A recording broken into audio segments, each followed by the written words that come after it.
Hey there. So for my active imagination process, here is my image. You can see it in there. This is out of a journal I keep. Yeah, so I used collage, something I like to do from time to time. Um, Not the best person at drawing, so this is a good medium for me. But I did include some drawing, kind of shading and stuff like that. But yeah, kind of creating this piece, I was just kind of it was kind of like improvisational. I have a bunch of old magazines that me and my wife collect to do this sort of thing.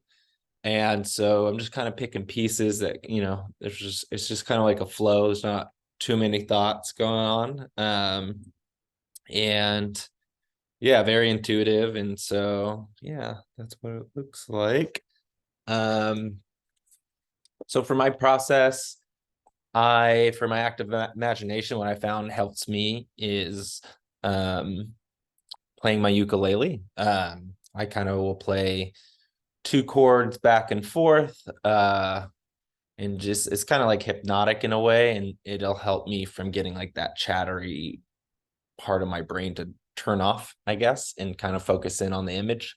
So with this, I I did that, and yeah, the first thing I started to notice was this woman from the image, and I'm just kind of viewing her, and I just see her kind of standing there, kind of just like in the middle of like nowhere, just this ground dirt, dark sky above her, not much else going on. And she's looking up at the sky, and it's just the phases of the moon just like rapidly going over and over and over again.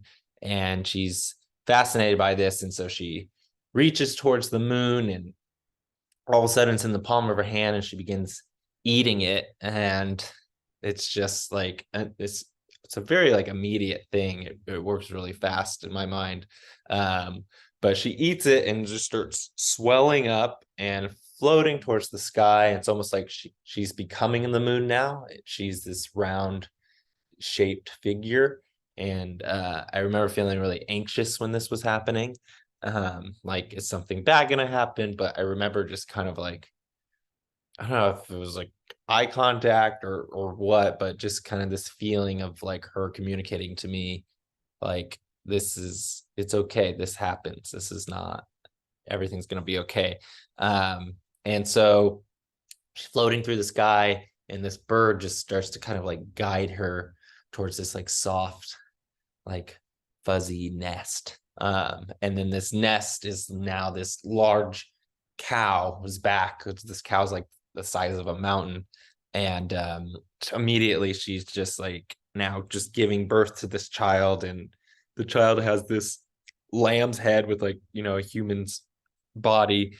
And it kind of ends with like mother, child, cow, bird, just kind of all peacefully together. And then it zooms kind of like towards the sky, and I just kind of see the phases of the moon starting up again in this like succinct motion.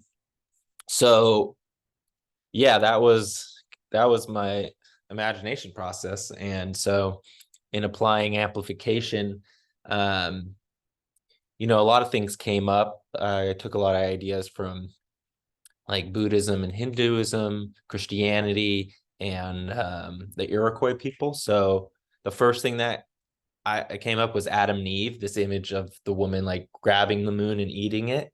I thought of like Eve picking the apple from the tree of knowledge. And uh yeah, I started to look up, I'm familiar with that story. And one thing that I was curious about, I found this journal article about this kind of like from a feminist perspective, looking at that story, and kind of like how over the years people have interpreted like Eve's role in that. And there's always kind of been this blame placed on Eve for the one, like, destroying Eden or introducing evil. And the story being like this patriarchal, like Adam at the center and him being corrupted, and Eve just being like this tool of the devil. And like kind of shifting that view and kind of seeing rather Eve being this person having like autonomy and agency and making her own choices, like going against God's word, and then also like Adam listening to her, kind of being this representation of like her word being more powerful than God, and kind of like the power of the divine feminine. And I also was thinking of like Satan and the snake and that symbolism too, of being more like this representation, the snake being like a representation of the natural world, and Eve kind of being in harmony with nature rather. And so it's kind of going away from this, Eve's kind of going away from patriarchy and kind of like embodying this more like connection with the earth, and finding her own power in that way. And so I kind of saw that in my own process as well, where this woman is, consuming parts of the universe and expanding and it igniting her transformation. And then another one that was really interesting that I found was I wanted to explore this idea of like woman as like creator, of being like God, I guess. And so I found this really great creation myth from the Iroquois Native American tribe, where it's called Sky Woman Falling, and essentially it's their creation myth of there was these people who lived in the sky, and it's in perfect harmony. Nobody dies, nobody gives birth, it's just this bliss. But Sky Woman becomes pregnant and her husband throws her off, and as she's falling towards Earth, which is at this time just this ball of like ocean, no land yet, and it has sea creatures, the animals come together and kind of like break her fall and like kind of save her life, and she is resting on this turtle's back. And from there, like they start to get mud, and like the whole earth grows, and she gives birth to two sons who then become these representations of good and evil. And so it's like this, that's their version of how the earth started, and it's from this connection between the natural world, animals, and this woman coming together and helping one another out in creating this.